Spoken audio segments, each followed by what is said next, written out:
네, 안녕하세요. 2025학년도 대학 수학능력시험 한국사 문제같이 풀어보고 복습을 해보겠습니다. 먼저 1번 선사시대에 대한 문제 보겠습니다. 주먹토끼, 승배찌르기 등 뗀석기 나왔습니다. 그럼 딱 구석기라는 거 알 수가 있겠습니다. 그럼 구석기 시대의 주거생활은 이동생활이죠. 선지 5번 같이 사냥과 채집을 하며 이동생활하였다. 정답이 되겠습니다. 나중에 신석기 시대에 들어와서야 이제 본격적으로 정착생활을 시작하게 되는 것이죠.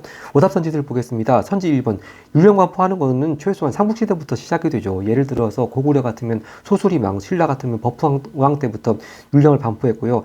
2번 철제농기군 말 그대로 철기시대, 3번 비파형 동검이니까 청동기시대고요. 선지 4번 고추, 인삼 등 상품작물 재배는 또 조선 후기의 경제 상황의 모습이 되겠습니다. 문제 2번 갑니다.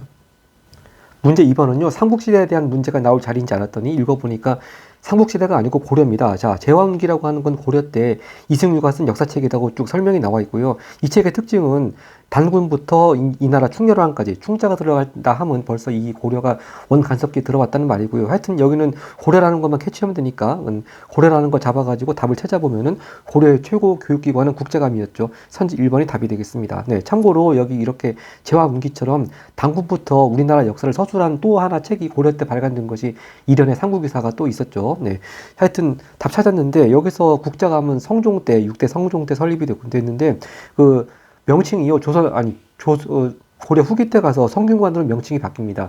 이 성균관이라는 명칭이 조선시대 때 처음 생긴 명칭이 아니고 벌써 고려 후기 때부터 국자감 명칭이 바뀌어서 성균관으로 불리기 시작했습니다. 네, 나머지 선지 보겠습니다. 선지 2번 북학론이라고 하는 거 이거 이제 더 이상 청나라를 오랑캐라고 무시하지 말고 청나라의 발달 때 문물을 받아들이자. 바로 그렇게 해서 주로 영조 정조 때 18세기 들어와서 북학파라고 하는 시작자들 중심으로 제기된 이론이 북학론이고요. 선지 3번 유경공원이 설립되었다. 물론 정사건 관계가 없지만요. 이게 또 개화기 문제에 또 많이 어렵게 나올 수 있으니까 유경공원은 1886년에 처음 생겼습니다. 의의가 최초의 근대식 공립교육기관이죠. 주로 양반 자제들한테 영어를 교육하는 기관이었습니다. 최초의 근대식 공립교육기관 유경공원 설치가 된 때는 1886년입니다.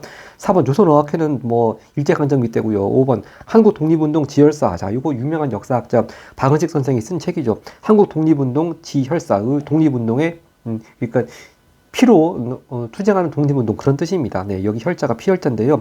여기서 흥미로운 점이 아마 읽으실 때 국어시험 보는 분들은 워낙 그 독서지문에 박은식 선생의 이론이 선명하게 나왔기 때문에 또다시 한국사 문제까지 박은식 선생을 발견하고 아마 굉장히 반가웠던지 아니면 그 문제가 많이 어려웠다면 좀 악몽을 느꼈다든지 그랬을 것 같습니다. 바로 이렇게 박은식 선생의 견해가 나왔던 지문이 국어 4번부터 9번, 즉 가나 지문 있는 그 가지문에서 박은식 선생의 견해가 나왔습니다. 물론 이제 저희가 다음 영상에서 이 그 지문 해설 영상을 올려드리겠습니다만 이게 수특에서 연계가 되긴 합니다만, 예, 하여튼 요번 수능 지문 박은식 선생의 견해를 간단히 요약하자면은요, 이 문명에 대해서 어떤 견해를 취했냐. 자, 문명의 물질적 측면은 과학이고 정신적 측면은 철학이다. 근데 물질적 측면인 과학은 서양으로부터 수용하는 것이 가능하지만 정신적 측면인 철학은 유학을 혁신해서 재구성해야 된다. 그렇게 박은식 선생은 문명의 개념을 물질적 측면, 정신적 측면, 다른 말로 과학의 측면, 철학의 측면 나누어 가지고 주장했습니다. 네, 그래서 마침 또 한국사 시험에도 박은식 선생의 견해가 나왔기를 같이 또 연결해봤고요. 하여튼 박은식 선생뿐만 아니고 그 가나지문이 그 개화기 또 구한말 시대의 또 중요한 키워드들은 뭐 상당히 많이 나와 있습니다. 그래서 그 키워드들이 대량으로 언급되어 있기 때문에 이 한국사 문제에도요, 이제 그런 요번 국어 수능 문제 나왔던 그런 키워드들이 나와 있을 경우는 간단히 또 국어 지문과 연결시켜가지고 말씀을 드리도록 하겠습니다. 네, 문제 3번 갑니다. 문제 3번에서 삼국시대에 대한 문제가 나왔네요. 이 계로왕, 그 다음에 고국원왕, 또 장수왕 이 얘기가요. 보통 한능검에서 거의 안 빠지고 나오는 5세기 상황인데요. 네, 일단 여기 차근차근 한번 읽어보겠습니다. 이거 상당히 재밌는 내용입니다. 계로왕이 북위에 사신번했다. 북위라고 하는 나라는 56국, 화북 지역에 난립해 있던 56국을 통일을 했죠. 그래서 북위를 또 북조라고 부르죠. 남쪽에는 또 한족의 왕조가 있었고요. 하여튼 그 북위에 일단 이렇게 남북조 중에서 북조라고 제가 썼습니다. 사신을 보내서 표를 올렸다. 표 내용이 무슨 말이냐 하면은 결국 고구려를 좀 공격해달라 그런 얘기입니다. 이걸 보낼 때가 472년이거든요. 네, 여기서 차근차근 좀 더 읽어보면요. 우리와 가나라 모두 부여에서 나왔으므로 다 일단 자기들 개념으로는 다 부여에서 나와가지고 또 주몽의 후예라고 생각을 하고 있죠. 그러니까 가는 고구려가 되겠습니다. 자, 그런데 이제 벌써 세월이 많이 지나고 하니까 이렇게 원수가 되어버렸습니다. 이 고구려 고국 원왕이 이웃과의 우호를 깨버리고 우리 국경, 즉 백제 쳐들어왔다고 하는 거죠. 이게 우리의 선조께서 평양성 공격했다 해서 결국 이 고국 원왕이 전사했습니다. 이때 바로 평양성을 공격한 백제의 왕은 근초광이죠. 바로 제가 여기 썼듯이 연도를 말하면 백제의 가장 최전성기였던 4세기 후반입니다. 371년이고요. 그래서 이 고국 원왕이 죽고 그 아들 소수리망때 다시 나라를 정비하죠. 자, 그런데 이제 후에 이제 고구려가 복수가 지금 복수를 앞두고 있는데요. 하여튼 여기 장수왕이 나와 있습니다. 그래서 장수왕이 죄가 있어 뭐 나라는 엉망이 됐고 어쩌고 하니까 폐하의 도움을 받아야 할 때입니다. 그러니까 한마디로 말해서 고구려 공격해달라 그런 얘기인데 이런 말 듣고 부기가 고구려를 공격할 리가 없죠. 오히려 이제 이런 사실이 고구려에 알려져가지고 제가 썼듯이 475년에 즉 이 표를 보낸 지 3년 후에 475년에 고구려 장수왕이 백제 공격하죠. 그래서 결국 한성이 함락이 되고 계로왕은 전사하고 이제 계로왕의 아들 문주왕이 웅진으로 천도를 해서 그때부터 백제 수도는 웅진으로 이어지게 되는 겁니다. 이거 거의 뭐 한능검에서 안 빠지고 나오는 건데 이 평권 문제에서는 상당히 오래간만에 이런 스토리가 나온 것 같습니다. 하여튼 이 가국가는 고구려입니다. 자, 고구려의 특징 보면은 자 벌써 뭐 답은 찾기 쉽네요. 3번 수해 침략을 막아냈다. 대표적으로 을지문덕 장군의 살수대첩이 있죠. 네. 나머지 선지 보겠습니다. 선지 1번 조사시찰단이라고 하는 거요. 이거 강화도 조약을 체결한 다음에 조선에서 일본에 보낸 공식적인 사절단은 수신사고요. 그런 공식적인 사절단 말고 일본의 그 선진 문물, 개화 문물을 배워오라는 뜻으로 해서 암행어사 같이 그렇게 비밀리에 파견한 사람들이 있습니다. 그래서 그 사절단 가리켜서 조사시찰단이라고 합니다. 연도는 1881년도입니다. 네. 1881년 조사시찰단. 그 다음에 선지 2번 도병마사를 설치했다. 이 도병마사는 고려 때 그 고위관리들이 모여서 국방 문제에 대해서 회의하는 기구였죠. 그러니까 2번은 고려에 대한 것이고요. 4번 전국을 8도로 나눈 지방제도는 조선 거고 선지 5번 대가야 정복은 신라 진흥왕 때죠. 법흥왕은 금강가야 또 진흥왕은 대가야를 각각 정복을 했었습니다. 문제 4번 갑니다. 문제 4번 밑줄친 이 시기에 있었던 일입니다. 고려 무신들이 100년에 걸쳐 권력자 이게 이제 정중부가 처음 이의방과 함께 무신정만 일으킨 때부터 해서 이제 가장 강력한 권력자 최충원이 이렇게 도방을 큰 규모로 재건하고 교정도감 이 최충원 하면 또 교정도감이 키워드로 많이 나오죠. 또 그 아들 최후는 정방을 설치해서 인사권을 장악했고요. 이제 최후 때부터 몽골 침입이 시작이 되었습니다. 하여튼 여기서 묻는 거는 고려 무신정권 얘기하는 거니까 딱 100년입니다.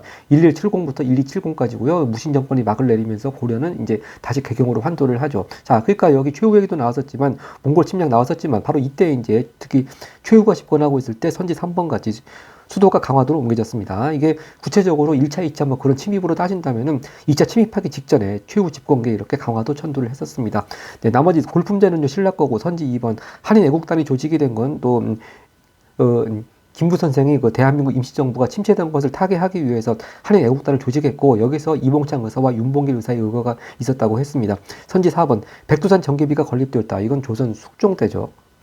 네, 조선 숙종 때 간도 지역의 경계를 나타내기 위해서 청나라하고 사이에 경계를 정한 비석, 전개비를 세웠습니다. 근데 그럼에도 불구하고 그 해석을 둘러싸고 논란이 있었다고 했고요. 선지 5번 이른바 남한 대토벌 작전. 이건 상당히 생소한 개념이긴 합니다만 이게 그 정미의병으로부터 이어집니다. 정미의병에 이어서 서울 진공작전까지 이어지는데 자 그런 작전들이 실패한 다음에 일본에서 그 남부지방에 있는 그 의병들을 대토벌한다고 그래가지고 작전 이름을 그러니까 일본 사람들이 붙인 이름이니까 이른바가 들어가죠. 이른바 남한 대토벌 작전을 전개했습니다. 그래서 이때가 1909년입니다. 네, 그 다음 문제 5번 갑니다.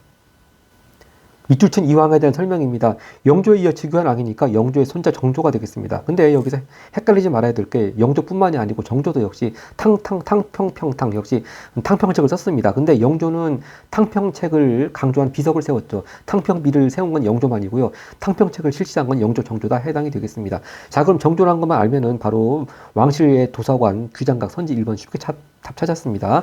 선지 2번 후상국 통일한 왕은 태조 왕건이고 선지 3번 당백전 발행 이건 고종 또 구체적으로는 흥선대원군이 집권하고 있을 때 경복궁 중관하면서 발행한 것이고 선지 4번 경국대전 반포는 바로 성종 때 완성이 됐죠. 선지 5번 쌍성 총관부 회복 이건 고려 국민왕 때 반원 정책의 하나로 나오는 것이죠. 다음 페이지 가겠습니다. 참고로 하나만 더 말씀드리겠습니다. 이 기왕 경국대전 법전이 나왔으니까요. 정조 때 발행한 법전 이름은 대전 통편이었죠. 다음 페이지 갑니다. 6번 가 인물의 활동입니다. 자, 건원능이라는 왕능이 있는데 건원능이 자 이게 누구 능인가 하면은 조선을 건국한 이 사람의 능이랍니다. 그럼 바로 태조 이성계죠. 이 건원능이 경기도 구리시에 있습니다. 자, 하여튼 이성계가 신흥무잉 세력으로 성장하면서 바로 홍건적 외국 격파 이런 얘기들 나왔고요. 하여튼 이성계 하면은 쭉 찾아보겠습니다. 바로 이렇게 권력을 잡게 된 계기 위화도 회군 선지 4번 금방 답 찾았습니다. 선지 1번 노구 폐지인데요. 이거 신라 신문왕이 통일 직후에 진골귀족의 경제적 기반을 약화시키기 위해서 노급이라고 하는 걸 폐지했죠. 항상 신문왕 하면 노급 폐지인데 딴 때는 이제 이게 여기도 대동법 있습니다. 뭐 대동법하고 주로 관련이 있는 문제 오답선지로 노급 폐지하면은 상당히 많이 낚이는 것 같은데 그래도 요건 워낙 이성계 하면은 위화도 회군이기 때문에 노급 폐지 쪽으로 낚이지는 별로 낚이지는 않은 것 같습니다. 선지 2번 별무반은요 바로 고려 윤관 때 이렇게 별무반 편성해서 여진 쪽을 몰아내고 동북구석을 쌓았다 그렇게 나올 때 별무반이고요. 선지 3번 대동법 바로 그 집집마다 특산물 내던 제도를 바뀌어서 광해군부터 경기 지역에 처음 시행했죠. 특산물 대신에 땅 가지고 있는 사람들이 토지 결주에 따라 가지고 뭐 쌀이나 돈 그런 걸로 대신 내게 하는 제도 그리고 이게 전국적으로 시행되는데 100년이 걸렸다고 했습니다. 하여튼 대동법 광해군 때부터 처음 시작이 됐고요. 선지 5번 통립기무하무 설치. 자 이건 개화기 때 특히 고종 때 그 이른바 왕비의 친척들 민지정권이라고 할 때 바로 그 시기에 1880년에 개화 정책을 총괄하는 기구로 설치된 것이 통립기무아문이었는데 2년 뒤에 이모군란으로 폐지가 되었습니다. 다음 문제 7번 갑니다. 바로 문제 7번이 제가 방금 말씀드린 이모군란 얘기네요. 이제 별난의 영향입니다. 한성에서 밀린 급료를 받는 과정에서 화가 난 군인들이 큰 반란을 일으켰다지. 자, 그러니까 거의 1년치 월급이 밀렸는데 기껏 모아놓고 준다고 하는 게 뭐 많이 모래가 섞여 있고 뭐 그런 걸 쳐서 분개하게 만들었다고 하는 것이고 이모군란의 영향 중 하나가 바로 여기 말풍선이 있듯이요. 흥선대원군이 이미 그 1873년에 이미 그 하야했습니다만 다시 이제 결국 이 밀란을 수습할 사람은 대원군밖에 없다. 그래서 흥선대원군이 재집권하게 된 계기가 됐습니다. 물론 좀 이따가 청나라 사람들이 해가지고 중국으로 납치가 되긴 하죠. 하여튼 이모군란의 결과 중에 하나가 이렇게 흥선대원군이 재집권하게 되었다고 하는 것이고요. 하여튼 이모군란 1882년인데 자 여기 오른쪽에서 또 말풍선 보면은 별난을 일으킨 군인들이 별기군 군인의 집과 일본 공사관 부수고 하여튼 이렇게 일본 측도 많은 피해를 입었습니다. 그래서 일본 측이 입은 피해 배상하는 그런 내용을 담은 것이 바로 재물포 조약이 되겠습니다. 네. 자, 근데 이제 이미 재물포 조약의 내기는 말풍선에 들어 있으니까 선지는 없을 테고요. 이제 이모군란을 또 청나라 군대가 가서 진압을 하게 되죠. 그러다 보니까 청나라의 영향력이 강해졌습니다. 바로 그 결과 체결된 것이 바로 선지 5번이죠. 조청 상민 수령 무역 작전입니다. 아직 일본 상인들은요, 그 강화도 조약 체결 이후에도 거류제라고 그래가지고 개항장 근처 일정 거리 이상을 벗어날 수가 없었습니다. 그래서 서울까지 직접 들어와서 장사할 수 없었는데 이 조청 상민 수륙 무역장전에 의해 가지고 청나라 상인들은 서울까지 들어와서 거의 별로 제약 없이 장사할 수 있는 그런 특권을 누리게 된 것이죠. 바로 그 이유가 이제 제가 썼듯이 이모군란을 청나라 군대 불러들여서 진압을 했기 때문에 청나라 영향력이 강해지기 시작한 바로 그 증거와 이런 조청 상민 수륙 무역장전이 되겠습니다. 나머지 선지 거의 아무 말 대잔치 같긴 합니다만 선지 1번 63 시위라고 하는 건 박정희 정부 때죠. 바로 64년 때 한일 국교 정상화 다른 말로 한일응답을 한다고 할 때 그 반대하는 시위가 63 시위였고요. 선지 2번 수선사 결사라고 하는 건 이 고려 무신집권기죠. 바로 진울이 나중에 조계종을 창시한 진울이 불교 개혁운동 차원에서 했던 것이 수선사 결사고 선지 3번 물산 장려운동 이건 일제강점기죠. 바로 1920년 평양에서부터 국산품 애용하자 그런 운동이었고 선지 4번 국민대표회의 이것도 일제 때 임시정부에서 바로 임시정부가 이제 처음 출범한 이후에 계속 노선 갈등이 심하다 보니까 이른바 창조파 대 개조파 그렇게 일종의 끝장 토론 같이 회의한 것이 국민대표회의 1923년이 되겠습니다. 다음 문제 8번 갑니다. 문제 8번 가에 대한 설명입니다. 일본이 1차 한일협약 어쩌고 하는데 결국 핵심은 이겁니다. 이걸 체결을 해가지고 외교를 주관하게 되었다. 이거 다른 말로 하면 대한제국이 외교권을 뺏긴 것이죠. 바로 그것이 바로 1905년에 을사늑약이 되겠습니다. 자 그리고 그 이후에 이제 민영환 같이 자결하는 분도 있고 또 최익현 같이 의병 일으키는 분도 있고 그 다음에 맨 끝에 이렇게 이상설 등의 특사 바로 헤이그 특사를 파견한 그런 얘기가 되겠습니다. 자 여기서 참고로요 1차 한일협약을 체결해서 우리나라에 들어온 외국인 고문들이 있습니다. 바로 재정고문 네가타가 또 한 것이 화폐정리 사업이고요. 그리고 또 외교 고문이 바로 미국 사람 스티븐스인데 나중에 미국 샌프란시스코에서 전명훈 장윤환 지사에 의해 가지고 길거리에서 총 맞아 죽게 되는 것이죠. 바로 그 사람들 메가타하고 스티븐스가 우리나라에 이렇게 고문으로 들어온 계기가 이런 1차 한일협약이었습니다. 하여튼 을사늑약에 대한 거니까 늘 짝이 드는 선지가요. 을사늑약 이후에 또 통감부가 설치가 되었습니다. 바로 한국 통감부라고 그래가지고 총독부가 아닙니다. 통감부가 설치가 되어서 더욱 대한제국 내정에 간섭을 하게 되었죠. 이 초대 통감부로 온 사람은 바로 이토 히로부미였고요. 선지 1번 베트남 파병은 아무 관계없는 얘기고. 선지 3번 강릉 육주도 그렇죠. 이거 고려 때 바로 거란 1차 침입 때 서희 장군이 단판해가지고 뺏은 것이고. 선지 4번 최혜국 대우를 처음으로 규정했다 하는 건데요. 자, 이게 일본하고 조선하고 강화도 조약 체결할 때 최혜국 대우 조항이 없었습니다. 이게 처음으로 규정된 거는 바로 이모군란하고 같은 해 1882년에 체결되었던 조선하고 미국 조미 수호 통상조약 때 최혜국 대우 조항이 처음으로 규정됐습니다. 즉 이제 나중에 미국 이후에 딴 나라하고 조약 체결할 때 더 미국보다 유리한 조건으로 해준 것이 있으면 똑같은 조건을 또 미국한테도 해줘야 된다. 그런 것이 바로 최혜국 대우 조항이고, 이게 좀 더 어렵게 나온다면 이제 곧이어서 미국한테 해준 거와 똑같이 일본한테도 최혜국 대우를 해주기로 한 또 무슨 약정이 있습니다. 근데 그건 뭐 이번 시험에 안 나왔기 때문에 굳이 말하지 않겠습니다. 또 선지 5번 북벌론 태도. 이거는 바로 병자호란의 치욕을 갚자. 그래서 효종 때 북벌론이 대두가 되었죠. 다음 9번 갑니다. 가 운동에 대한 설명입니다. 자료가 나와 있고 해설을 바로 보면은 바로 한국인 학생과 일본인 학생 간의 충돌을 계기로 광주에서 시작되었다. 바로 1929년에 벌어졌던 광주 학생 항일 운동이 되겠습니다. 아마 특히 수능도 11월에 보고 이 광주 학생 항일 운동도 11월 3일에 시작이 되었고, 그래서 딱 11월 달에 문제 내기 좋은 테마입니다. 자, 그리고 광주 학생 항일운동 나오면 늘 짝이 드는 개념이 있죠. 바로 신간회, 즉 27년도에 만들어진 국내 최대의 민족운동단체 신간회가 조사단 파견에 지원하였다. 자, 늘 짝이 드는 선지였습니다. 네, 선지 1번 보겠습니다. 3.1운동에 영향을 주었다. 이건 광주 학생운동보다 이 3.1이 벌써 10년 전이고요. 선지 2번 순종의 장애일을 일어난 것은 바로 1926년에 60만세 운동이죠. 또 선지 3번 학생 김주열의 사망으로 격화되었다. 이거 3.15 부정선거에 항의하는 차원에서 특히 마산에서 학생 시위가 벌어졌는데 그 학생 김주열이 최루탄에 맞아가지고 사망한 시체가 마산 앞바다에 떠오르니까 더더욱 독재 정하고 부정선거를 규탄하는 그런 분위기가 더 확산되었습니다. 바로 이거 1960년 4.19 혁명 얘기하는 것이고요. 선지 4번 김옥균 등 급진 개화파가 주도했다. 이건 84년의 갑신정변이죠. 자, 여기서 또 이번 수능국어 아까 제가 말한 그 개화기에 관한 그 지문에 또 갑신정변이 역시 안 나올 수가 없죠. 자, 제가 잠깐 또 소개해드리면은 이 갑신정변에서의 개화개념 특징이 뭐냐면요. 제가 간단히 요약했듯이 갑신정변에서 추구한 개화개념은 풍속의 진보와 통치 방식의 변화다. 여기서 특징은 뭐냐? 바로 개화를 실행하는 주체로서의 왕의 역할이 사라졌던 겁니다. 그 갑신정변 전에 개화에 대한 개념을 주장한 견해는 최소한 왕이 개화 실행 주체가 통치권자 또는 왕, 그런 통치권자나 왕을 상정하고 있었는데, 갑신정변 급진 개화파들의 개화 개념에서는 이제 왕이 그 개화 실행 주체로서의 역할로서는 왕을 상정하지 않는 그런 특징이 있었습니다. 그래서 지문 읽을 때 갑신정변 전하고 후하고 그 개화 실행 주체를 어떻게 차이점을 두고 보나, 그것도 잘 구별해서 읽어야 되는 그런 포인트였습니다. 다음 문제 10번 갑니다. 문제 10번은 일제강점기 중에 이제 어느 시대냐, 바로 시대 구분을 묻는 문제입니다. 경복궁에서 열린 시정 5년 기념 조선물산 공진회, 바로 이게 일제가 한국을 무력으로 굴복시키고자 헌병경찰제를 시행하던 바로 이 시정 5년이라고 하는 게 한일합방 이후에 5년이 흘러간 거니까 이게 1915년입니다. 그리고 가끔 이 테마가요, 이제 한능검에서 조선의 여러 궁궐들에서 열린 이벤트 같은 거 나올 때 가끔 나옵니다. 하여튼 이게 1915년의 일이고, 꼭 이 조선물산 공진회 일종의 박람회 같은 건데, 이 연도 모른다 하더라도 이 헌병경찰제를 키워드로 해가지고 이게 1910년대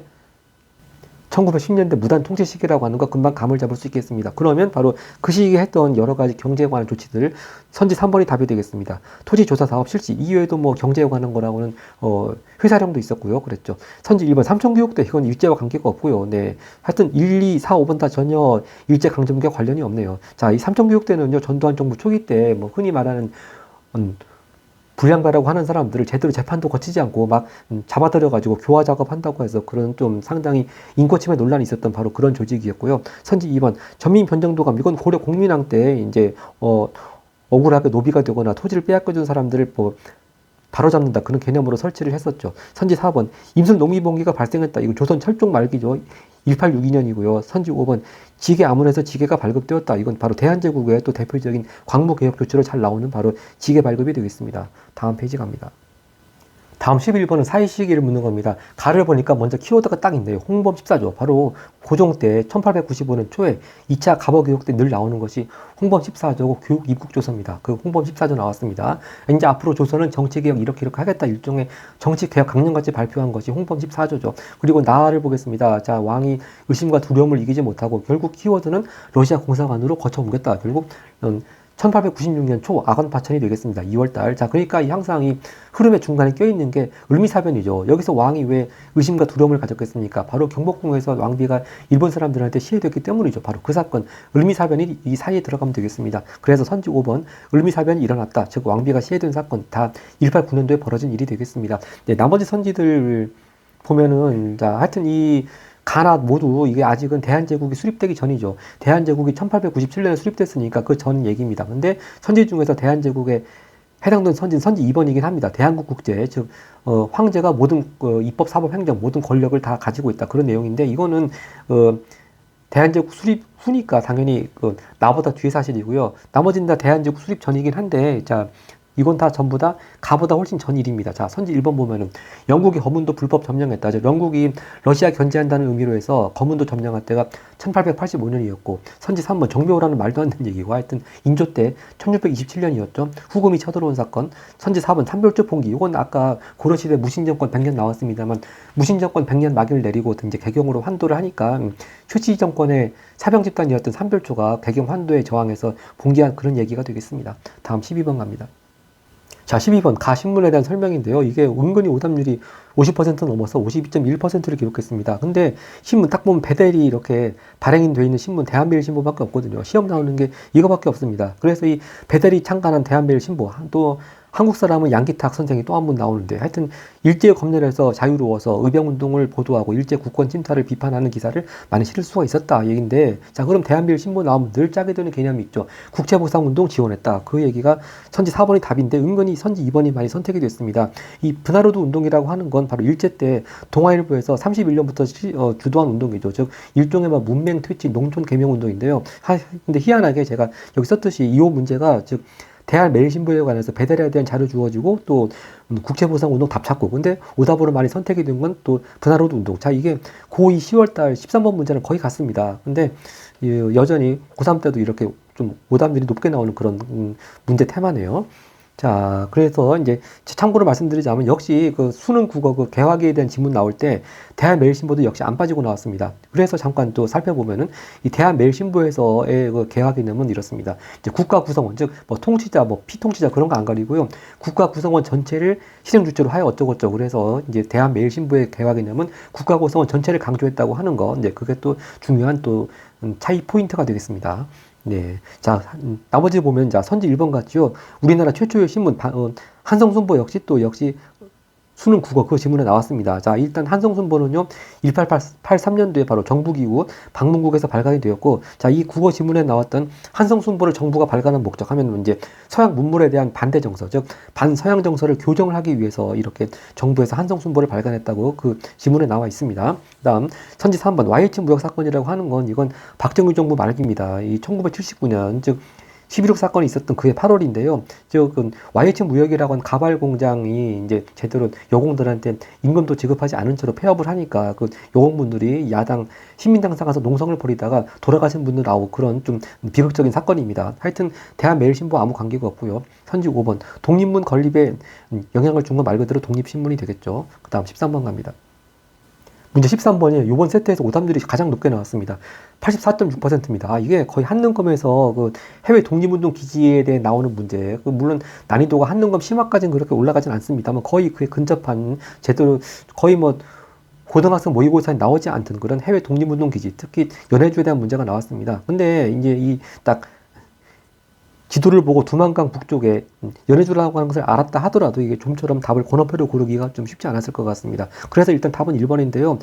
1번보다 더 많이 나온 선지가 3번이었고 또 4번, 5번도 골고루 나온 거 보면 아마 잘 몰라서 많이 찍은 그런 문제 같습니다. 하여튼 차근차근 읽어보겠습니다. 이 지역은 19세기 후반부터 많은 한인이 이주한 곳이다. 이 지역에 신안촌이 건설되었고 그 다음 이동이득이 중심이 되어서 대한광복군 정부를 수립하였다. 그러나 1937년 소련이 이 지역의 수많은 한인을 중앙아시아로 강제 이주시켰다. 그래서 그 강제 이주된 한인 중에 한 분도 바로 그 봉동전투를 이끌었던 홍범도 장군도 있습니다. 그래서 홍범도 장군이 그 카자흐스탄에서 돌아가시게 된 것도 바로 이때 강제 이주를 당해서 그렇다는 것이죠. 하여튼 연해주 제가 여기 나와 있듯이 신안촌이 건설되었고 그 다음에 나중에 대한광복군 정부가 수립됐는데 그 사이에 들어가 있는 조직이 있습니다. 바로 선지 1번 권업회입니다. 그래서 연해주 지역의 계보가 신안촌 권업회 대한광복군 정부인데 이건 거의 뭐 한능검급이라서 많이 대입 수능 보는 분들은 좀 생소하고 어려웠을 것 같습니다. 근데 또 나머지 것들만 잘 제껴도 답을 고를 수 있을 것 같은데 일단 선지 2번을 보겠습니다. 조선 형평사가 결정되었다. 이거 바로 진주에서 1923년에 옛날 백정 신분이었던 사람들에 대한 차별을 철폐하자 그런 운동으로 형평운동이 일어났었고요. 그 형평운동을 주도한 단체가 조선 형평사입니다. 그러니까 이건 지역으로 완전히 거리가 멀고요. 선지 3번 신흥강습소라고 하는 건 이건 바로 만주 지역의 서간도 지역에서 더 구체적으로는 삼원보라고 하는 지역에서 이제 주로 애국개몽단체 신민의 회원들이 주축이 돼가지고 세운 것이죠. 그리고 나중에 이게 신흥무관학교로 발전하게 되는 것이고요. 선지 4번 청산리 전투가 전개되고 역시 이것도 만주 쪽입니다. 북한도 지역이고요. 그리고 선지 5번 윤봉길의 홍커우거. 자, 아까도 제가 4번, 2번 선지에서 김구 선생이 조직한 한인애국단 말씀드렸습니다만 바로 한인애국단 단원이었던 윤봉길 의사가 홍커우공원 의거를 의원하신 바로 장소는 중국 상하이가 되겠죠. 네, 연해주와 거리가 멉니다. 네, 이렇게 해서 나머지 것들만 잘 제껴낼 수만 있었다면은 답을 1번으로 고를 수 있었을 것 같은데 아마 많이 좀 생소하고 당황해서 이제 상당히 오답이 많이 나왔습니다. 그 다음 14번 문제 갑니다. 14번 밑줄 친 이 사건에 대한 탐구 활동입니다. 자, 이 지도가 1872년에 제작된 경상도 산청현. 자, 산청이 지금 그 진주 쪽, 진주 옆에 있는 곳이 산청이죠. 지금도 산청군이 있습니다. 근데 이게 뭐 경상도나 산청 그런 문제가 아니고 바로 척화비이다. 즉 미국의 군대가 강화도를 침입한 이 사건 이후에 전국 각지에 건립됐다. 당시 조선정부 물론 흥선대원군이 집권하고 있을 때였죠. 통상수교 거부 의지 확인할 수 있다. 바로 이 사건 뭐겠습니까? 미국의 군대가 강화도 침입, 신미양요가 되겠죠.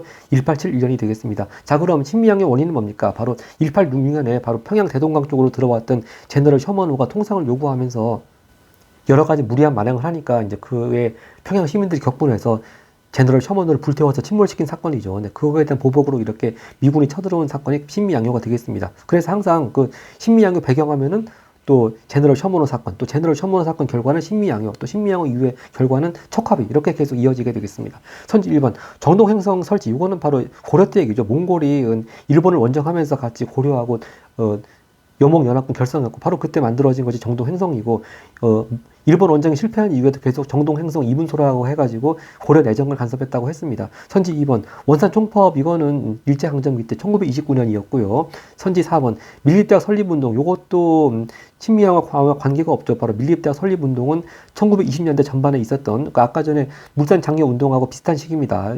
요 시기에 있었던 대표적인 실력 양성 운동이었고요. 선지 5번 3.1 민주구국선 요건 또 현대사 박정희 정부 때 얘기죠. 특히 유신헌법 시기에 이렇게 유신헌법 철폐하라는 차원에서 1976년에 있었던 것이 3.1 민주구국선언입니다. 그 다음 15번 가겠습니다.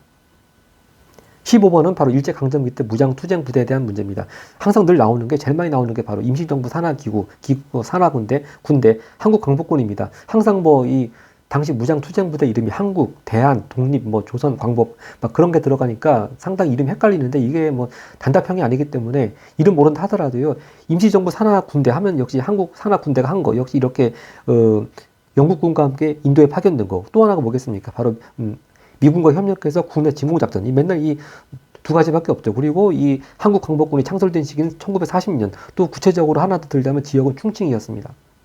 이렇게 1940년에 당시 중국 국민당 정부는 일제 침략을 피해가지고 충칭으로 가 있었을 때 역시 임시정부도 같이 충칭으로 가 있었고요. 이때 한국광복군을 창설했습니다. 하여튼 늘 나오는 것이 이렇게 영국군의 요구에 의해 가지고 인도 미얀마 전선 파견, 또 국내 진공작전, 요건 미군과 협력한 거 답 2번 찾았습니다. 선지 1번 봉오동 전투 아까 전에 제가 강제 이주된 홍범도 장군 얘기했습니다만 바로 홍범도 장군이 이끄는 대한독립군 등이 주축이 되었죠. 선지 3번 양세봉의 지휘하에 활동했다. 요건 이제 조선혁명군 얘기하는 건데 이제 31년에 만주사변이 있은 후에 바로 만주 지역에서 조선 독립군들과 또 중국 의용군 간에 같이 연합작전을 펼쳤죠. 근데 그게 북만주 지역에서는 지청천이 이끄는 한국 독립군, 또 남만주 지역에서는 양세봉이 이끄는 조선혁명군인데요. 이게 한등급에서는 이게 중요한데 고등학교 모의고사나 수능 단계에서는 거의 뭐 이런 조선혁명군이나 한국 독립군이 이런 형태의 문제의 정답으로 되는 걸 본 적이 없습니다. 네. 자, 선지 4번 보면은 고종의 밀명을 받아 조직되었다. 이거는 뭐 군사 조직이라기보다는 바로 1910년대 그 일종의 비밀 결사 같이 임병찬이 만든 독립의금부 얘기하는 것이고요. 선지 5번 자유시 참변으로 피해를 입었다. 자, 자유시 참변이라고 하는 게 일단 그 봉오동 청산리 전투에서 일본이 대패하니까 거기에 대해 보복한다고 바로 한인 거주 지역을 초토화시킨 사건이 간도 참변이죠. 그래서 그 후에 이제 독립군 부대를 추스려 가지고 대한 독립군단으로 추스려서 연해주보다 블라디보스토크 한참 위쪽 자유시 쪽으로 러시아 쪽으로 이동했습니다만 거기서 또 독립군 내부 간에 헤게모니 싸움 벌어져 가지고 참변을 입은 바로 그걸 말하는 것이고요. 하여튼 이거는 대한 독립군단이라고 하는 부대 이름인데 이것도 거의 정답이 되는 걸 본 적이 없습니다. 네, 다음 페이지 가겠습니다. 16번 밑줄치는 이 시기에 볼 수 있는 모습입니다. 자, 뭐 탑골공원에 물을 떼내는 겁니다. 왜냐하면 그만큼 금속 전쟁 물자가 부족했기 때문이라는 것이고 이때가 바로 언제나 중일전쟁 일으키고 그러니까 중일전쟁이 37년에 있었고요. 이제 침략전쟁을 확대 즉 중일전쟁, 태평양전쟁 계속 이어지죠. 그래서 그 시기에 이제 바로 늘 나오는 모습, 늘 민족 말살 정책을 하든지 또 인적 자원, 물적 자원 수탈하는 그런 게 되겠습니다. 바로 선지 2번 늘 나오는 신사참배가 되겠네요. 선지 1번 비변사는요 바로 조선 때 역시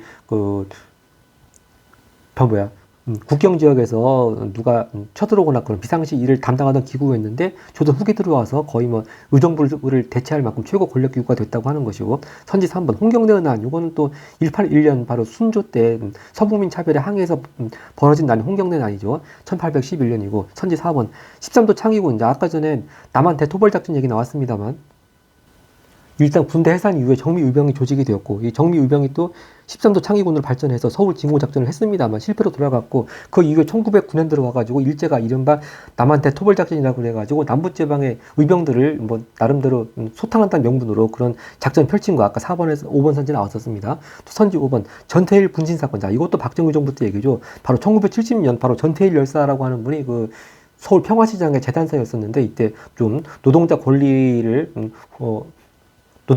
보장하라. 그런, 그 당시 상당히 그 노동권에 대한 관념이 거의 없었을 때였습니다. 그래서 그런 노동권에 대한 또 관심을 촉구하는 그런 의미에서 또 부진 사건을 전태일 열사가 하신 바로 그 사건인데 이것도 뭐 일제시대와는 아무 관계가 없고요. 다음 문제 17번 가겠습니다.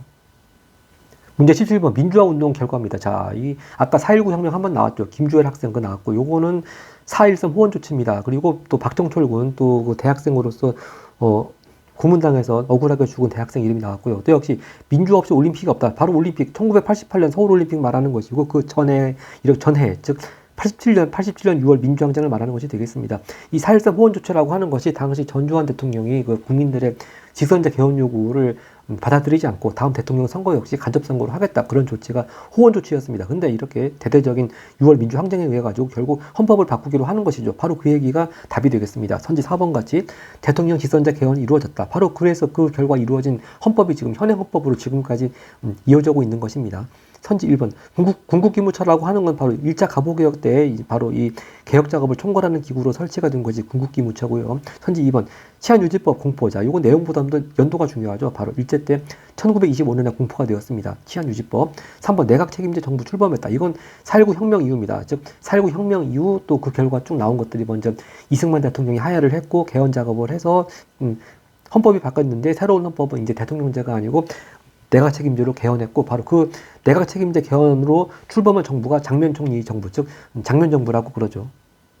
자, 이렇게 장면 총리가 행정부를 이끄는 정부 장면 정부 제가 보충 썼고요. 선지 5번 통일주체 국민회의가 구성됐다. 이거는 통일주체 국민회의 하는 건 유신헌법만의 특유한 용어입니다. 즉 유신헌법에서도 대통령을 직접 뽑지 않고 간접으로 뽑았는데 이제 이 전두환 정부 때랑 마찬가지로. 근데 대통령을 간접으로 뽑는 그 기구 이름이 통일주체 국민회의입니다. 다음 18번 가겠습니다.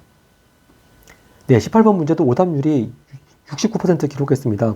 좀처럼 나오지 않는 그 이른바 1990년에 있었던 이른바 3당 합당이라는 그 정치 사건인데요. 자, 이게 뭐냐면 이제 바로 이렇게 6월 민주항쟁에 의해 가지고 개헌돼서 이제 그때 노태우 후보가 당선됐고요. 자, 그리고 그 후에 88년도 초에 봄에 이렇게 국회의원 선거가 있었는데 당시 노태우 대통령이 이끌었던 여당이 야당보다 과반을 서기 못했습니다. 그래서 이제 이렇게 계속 이른바 여소야대 국면으로 해가지고 국정의 주도권이 많이 어렵다 그렇게 생각이 되어서 이제 이 민주정의당이 여당이었고 통일민주당인 김영삼 총재가 이끌었고 신민주공화당은 김종필 총재가 이끌었는데 세 당이 이렇게 합당한 사건이 이른바 3당 합당이 되겠습니다. 바로 그래서 창당한 당이 민주자유당입니다.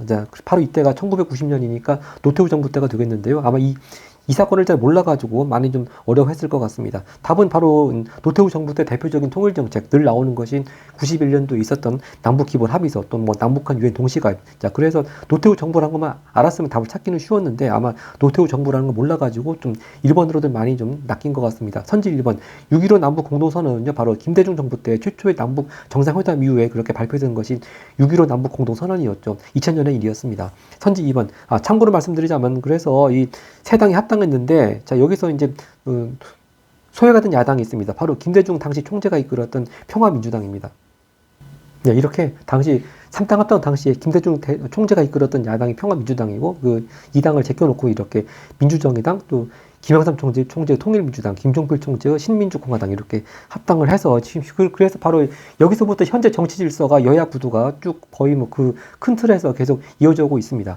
그다음 선지 2번 국가재건 최고위 요건 바로 5.16 군사정변 즉 박정희 장군이 일으켰던 5.16 군사정변 이후에 이제 국회 해산시키고 국회 기능을 대신하면서 했던 바로 그 기구가 국가재건 최고회의고요. 선지 4번 저합작위원회 이건 대한민국 정부 수립 전이죠. 바로 해방 직후 일이 되겠습니다. 미소 공동위원회 1차가 결렬된 이후에 바로 46년도에 좌우합작위원회가 결성이 되었고요. 선지 5번 운요 사건 이건 강화도 조약이 바로 일어났던 1876년 그 전에 바로 일본이 강제로 운요 끌고 와가지고 또 강제로 개항을 요구한 사건이 바로 운요 사건이죠. 네, 그 다음 19번 가겠습니다. 19번 다음 상황이 일어난 시기인데요. 역시 해방공간, 즉 대한민국 정부 수립 직전에 그런 상황입니다. 자, 김유식 선생과 김구 선생이 지금 남북 협상을 하러 북한으로 가는 그런 장면입니다. 바로 이런 상황이 1948년 바로 남한만의 총선거 실시를 앞두고 있던 그런 상황이었습니다. 남한만의 총선거 실시 또 남한만의 단독정부 수립에 반대해서 김규식, 김구 선생이 이제 평양 가서 김일성과 협상하러 가는 그런 장면입니다. 이 시기가 바로 50 총선거 앞두고 있던 1948년 4월의 모습이 되겠습니다. 자, 그러면 이제 이 남한만의 단독 총선거를 실시한 것이 5월 10일 총선거거든요. 그래서 50 총선거에 의해 가지고 처음 출범한 국회가 재헌국회죠. 제1대 국회입니다. 그러니까 재헌국회 출범 앞에 바로 나를 답으로 고르면 되겠습니다. 바로 8.15 광복과 재헌국회 출범 사이에 나 구간이 남북 협상이 되겠습니다. 네, 나머지 선지 중요한 연도 같이 보겠습니다. 맨 끝에 조선 건국 동맹은 바로 이게 해방되기 1년 전에 44년에 국내에서 여운형 선생 등이 이제 독립에 대비해서 만든 조직이 조선 건국 동맹이고 이제 해방 직후에 일제 총독부로부터 치안권 같은 걸 이양받아가지고 조선 건국준비위원회로 확대되게 되죠. 그리고 선지 다 옆에 있는 정전협정 즉 6.25를 휴전하기로 한 협정이 53년이었고 그다음 5.16 군사정변 방금 전 말씀드린 박정희 장군 61년이었고 그래서 그 후에 설치한 것이 아까 18번 2번에서 봤던 국가재건 최고회의고요. 선지 맨 끝에 삼성개헌 이것도 많이 또 어렵게 나오면 헷갈리는데요. 이게 삼성개헌하고 유신헌법하고 많이 헷갈리는 분들이 많습니다. 근데 삼성개헌은요 아직 유신헌법이 공포가 되기 전에 즉 대통령을 3번까지 할 수 있도록 개헌한 것이 삼성개헌입니다. 박정희 대통령이 이제 그 대통령이 될 때는 지금 미국식 4년 중임제 대통령제로 해가지고 그래서 첫 번째하고 두 번째까지는 직선됐습니다. 근데 세 번째 나올 수가 없으니까 세 번째도 나오게 하기 위해서 개헌한 것이 바로 삼성개헌이었고 이때가 69년의 일이었고요. 그렇게 해서 결국 세 번째까지 나와서 당선된 것이 71년입니다. 그래서 71년까지는 직선으로 당선됐는데 그 후에 계속 종신집권을 하기 위해서 대통령 종신집권을 가능하게 한 헌법을 만든 것이 바로 유신헌법이고 그것이 이제 공포된 때가 72년입니다. 네. 이렇게 삼성개헌하고 유신헌법 시기하고 그 취지를 잘 구별을 해야 되겠습니다. 그 다음 마지막 문제 가겠습니다. 20번 다음 자료를 활용한 탕무 주제인데요. 자, 이걸 보낸 사람은 98년 1월달 중국 헤이룬장성 다른 말로 흑룡강성이라고 하죠. 자, 이때가 98년 1월달이 바로 우리나라 이른바 IMF 외환위기 바로 그때입니다. 그래서 이렇게 우리나라가 외환위기 겪는 것을 보고 뭐 한마디로 말해서 외국 동포들도 많이 도와줬다 그런 얘기입니다. 바로 그 얘기 선지 1번 답 쉽게 골랐습니다. 외환위기 극복 노력, 즉 국내외를 가리지 않고 많이 이렇게 고통분담에 동참했다 그런 얘기고요. 자, 근데 이 외환위기 얘기가 이게 어느 정부라고 구체적으로 내기 어려운 거 왜냐하면 이게 98년 1월달에 아직은 그 김영삼 대통령 임기가 한 달 정도 남아 있었습니다. 그러니까 김대중 대통령이 98년 2월 25일인가부터 새롭게 임기 시작하고 아직 1월까지는 김영삼 정부의 임기가 남아 있었거든요. 그래서 이 외환위기 그런 게 거의 김영삼 정부나 김대중 정부나 그렇게 특정 정부를 구별하는 문제로는 잘 안 나오는 것 같고 이렇게 포괄적인 주제로 잘 나오는 것 같습니다. 선지 2번 암태도 소작쟁이라고 하는 건 일제강점기 때 1923년의 일이었고요. 선지 3번 화폐정리 사업 아까 전에 그 1차 한일협약 얘기 나온 거 8번 즉 외국인 고문들이 대한제국에 들어왔다고 할 때 바로 그 재정 고문으로 들어온 사람이 메가타였죠. 그리고 메가타가 그 백동화라고 한 조선 그 한국의 동전을 일본 제1은행권 지폐로 바꾸는 그런 작업을 한 것이 화폐정리 사업이었습니다. 1904년부터 있었고요. 선지 4번 동양 척지주식회사를 하는 게 물론 그 일제강점기 때 토지조사 사업 해가지고 많이 토지 수탈해간 그런 회사로 알려져 있으니까 이 척식 주식회사가 설립된 것이 일제강점기부터라고 알고 있는데 사실 처음 설립이 된 건 아직 대한제국이 망하지 않고 있던 1908년에 처음 설립이 되었습니다. 그리고 제1차 경제개발 5개년 계획 처음 이거 된 것은 아직 물론 박정희 대통령이 정식으로 취임하기 전이긴 합니다만 사실상 권력을 잡고 있던 1962년부터 경제개발 1차 계획이 1차 5개년 계획이 추진되었습니다. 자 이렇게 해서 금년도 수능 한국사 문제 복습 모두 마쳤습니다. 고맙습니다.